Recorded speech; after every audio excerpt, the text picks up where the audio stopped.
La plaque apposée sur le véhicule est bien une plaque qui a été volée.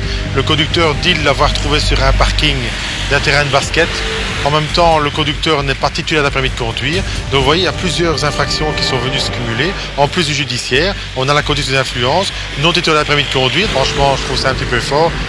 Voilà, le véhicule n'est dans l'ordre de rien du tout. La plaque est volée. Ah, la plaque est volée? Ouais. À saisir. Monsieur a consommé des stupes et n'est pas titulaire de permis de conduire. THC. THC. Non, amphétamine, il a parlé légèrement, donc ça va THC. Et la plaque, elle vient d'où? Monsieur prétend l'avoir trouvée. À la Rénov. Pardon, monsieur? Je l'ai trouvé à la Rénov, au terrain de basket. En carton, limite carton. Au terrain de basket, vous avez trouvé ça? Ouais, c'est sur le parking? Et vous trouvez une plaque et vous la prenez ainsi? Ouais, je sais bien. J'entends, je sais.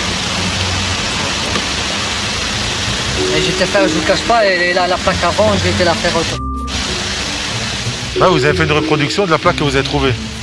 Bah, je peux pas m'étonner de dire que voilà, c'était volé, Le problème, c'est que vous avez un permis de conduire. Vous avez un permis? Vous n'avez pas de permis, donc la voiture, elle va être enlevée. Ça, je m'en doute, monsieur, c'est pour ça, dès qu'il s'est arrêté, je lui ai donné les clés, je me suis pas fait chier. Je le sais, de toute façon, je le sais. Ça. À un moment donné, en plus, vous roulez avec un enfant. Quel âge a l'enfant? Lui, il a 2 ans, 5 ans. Allez, 2 ans et demi, il faut quand même... Je vais bien, mais bon, monsieur, je suis tout seul et je vous cache pas, j'étais porté les cartes de chômage et je les ai vus. J'ai été garé au feu rouge, la voiture là, donc ce que j'ai fait, je me dis si je tourne à droite, il va se mettre derrière moi. Comme des juges, je tourne à gauche, je pense que c'est pour moi. Je me suis même pas fait chier à partir ou quoi que ce soit, je roulais normal. Après, c'était derrière moi avec le lance, je me suis mis sur le côté et après, on m'a dit de venir ici, je me suis dit. Ça sert à rien de déserter, de toute façon, pour avoir plus d'emmerdes. Ah, ça c'est clair, hein. Ah, ouais. Vous pouvez donner le petit à sa maman? Ah, c'est pas sa mère, c'est sa belle-mère. Sa belle-mère. Vous venez avec moi. Donc vous êtes positif au test. Ouais, le cannabis. Voilà. Ça, je me doute. Maintenant, on va faire une analyse. Ça fonctionne comment? Il y a un petit buvard à positionner dans votre bouche. Ouais, donc je vais tenir en bouche. Ouais, donc fermez la bouche. Vous essayez de saliver un maximum. Et vous ne parlez plus. Positif aux stupéfiants et une plaque en réalité volée, ça commence à faire beaucoup. La plaque apposée sur le véhicule est bien une plaque qui a été volée. Le conducteur dit l'avoir trouvée sur un parking d'un terrain de basket. Franchement, je trouve ça un petit peu fort.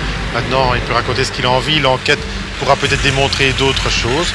En même temps, le conducteur n'est pas titulaire d'un permis de conduire. Donc vous voyez, il y a plusieurs infractions qui sont venues se cumuler. En plus du judiciaire, on a la conduite sous influence, non titulaire d'un permis de conduire. Donc le véhicule va être enlevé et entreposé chez le dépanneur pour une immobilisation. Mais heureusement qu'il a quand même eu cette idée, cette bonne initiative de ne pas prendre la fuite, étant donné qu'une poursuite aurait été engagée avec un enfant de 2 ans et demi dedans. Donc, la meilleure des décisions, c'était celle de s'arrêter. Ça, au moins, il l'a prise. Maintenant, il va devoir assumer le reste. C'est toutes les infractions qui ont été commises.